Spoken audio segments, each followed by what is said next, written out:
So I was, to use the popular term, hustling. Yeah.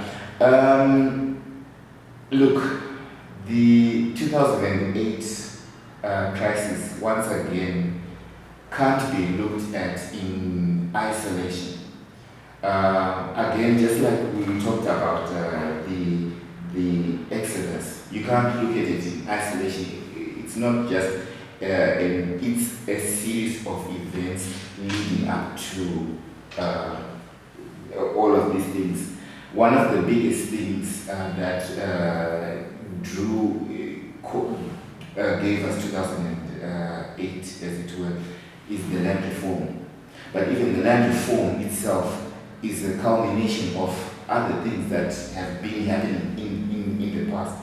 So we don't have enough time for us to go into the detail. We can only just basically scratch the surface.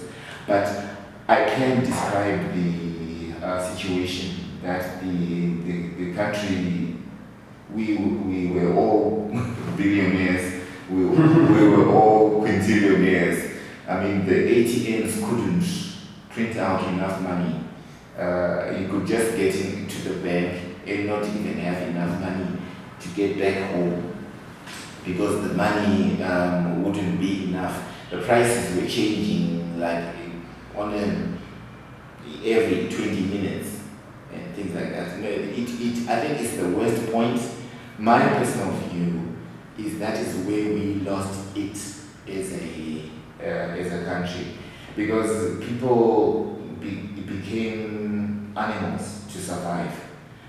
People, you couldn't afford to ask somebody for just directions. I remember at that time I was in Zimbabwe and I was looking for directions, and I'm just saying, so how do you get to this place?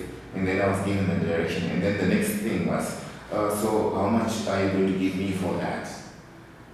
You know, so we became a people that if you didn't do something for me, then I'm not going to do something for you.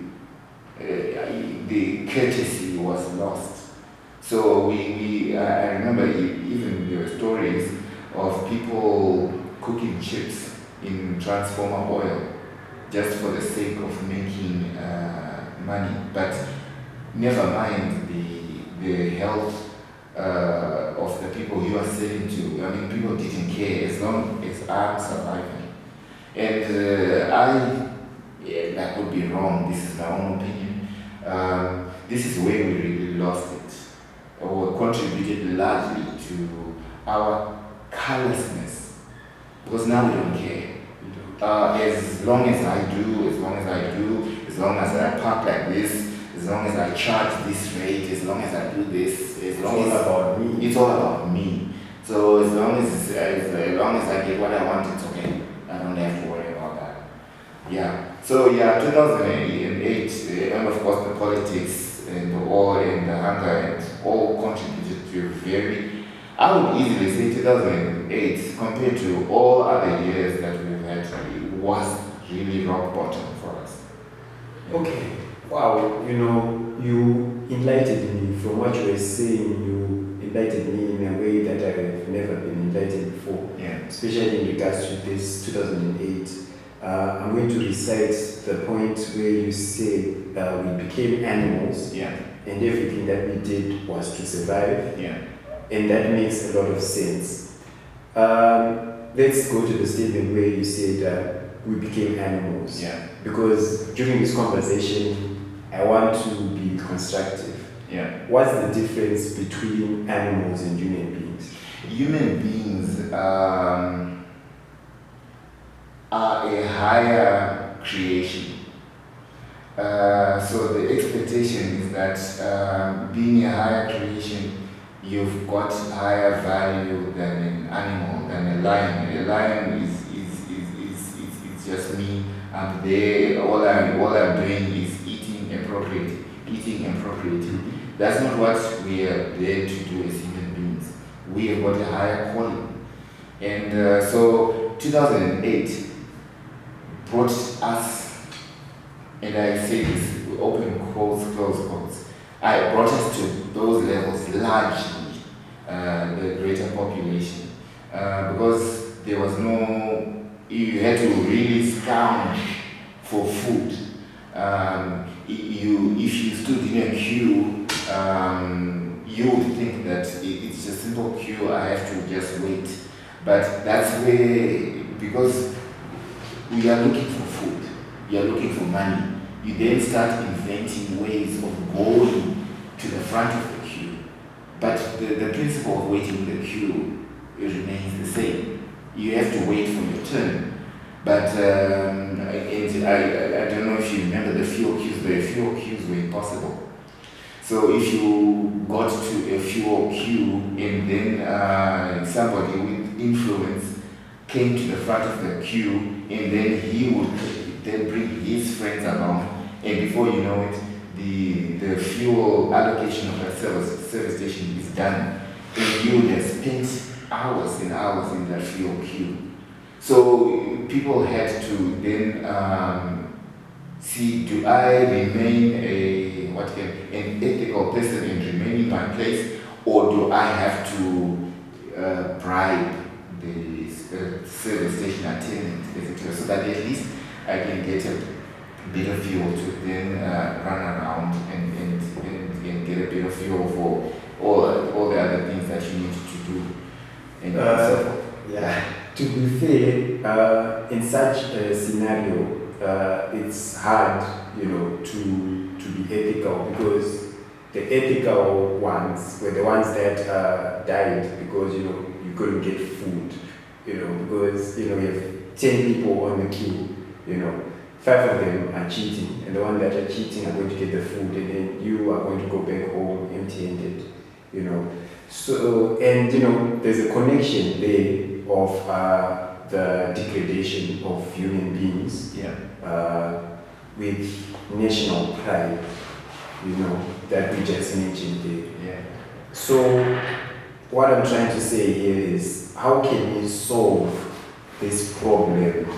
How can we become humans again? Because to be honest, right now we are animals, and another issue,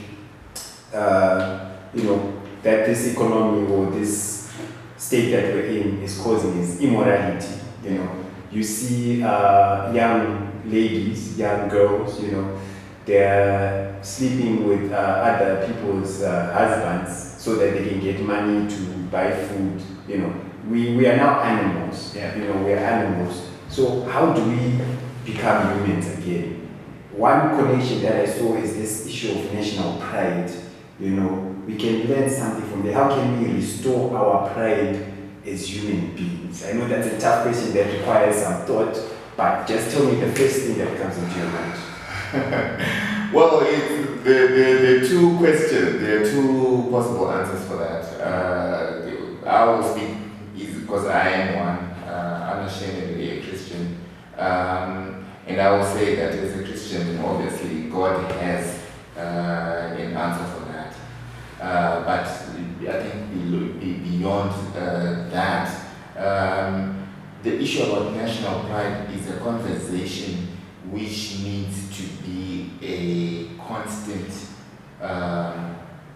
conversation. We need to get back to a thing where people think Zimbabwe first. When people are making their decisions, people need to think about Zimbabwe first, Zimbabwe first, Zimbabwe first. The people who are coming into the country, they benefit, but they think about their own countries. So they come in, they get their wealth, they take the money and put it back to their own countries. So we need to have a situation where when we are in the supermarket, we need to think about Zimbabwe first. As much as it is possible. If you are going to have a bottle of cooking oil there, which is produced in South Africa, or a bottle of cooking oil produced in Zimbabwe, as much as is possible, if you can buy the bottle of cooking oil in Zimbabwe, it is better for the country in that you have saved a job. If more of us keep on buying that Zimbabwean cooking oil, as it were, then it means more jobs are being saved. And the more jobs that are being saved, it means the less criminals who are on the road, and so forth and so forth and so forth. So it mustn't just be about I just went to the supermarket and I just bought. We really need to be a bit more mindful. We need to have more conversation about what we're doing as a country. Yeah, that's what I would how I would answer that. Okay, so let's conclude. In conclusion, this topic. So there's this video that I was watching, and there's this professor. I was watching it on YouTube. There's this professor who said that in the beginning of civilization, there were four main kingdoms. There was the Egyptian people, the Chinese, the Indians, and the people of the Middle East. Yeah. So these four civilizations, the Egyptian civilization was united by fear, because the pharaoh was a godlike figure. And if you did not listen to the pharaoh, you would die. So they were united by fear. The Chinese empire was united by service. If you wanted to live a better life, you would have to serve your country, because the people who served their countries were incentivized. So everyone was striving to save their country so that they can live a better life. Yeah. And then Indian civilization was united by religion. They believed in God, they believed in heaven. Yeah. So everyone became nice to each other, so that they can go to heaven, and this unified them. Yeah. And then the Middle Eastern civilization was united by war.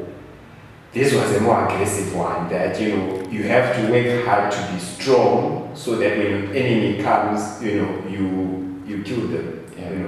So all of these four civilizations, they had different strategies and different methods of unifying their people. Yeah. So I think as Zimbabweans, so that we can form national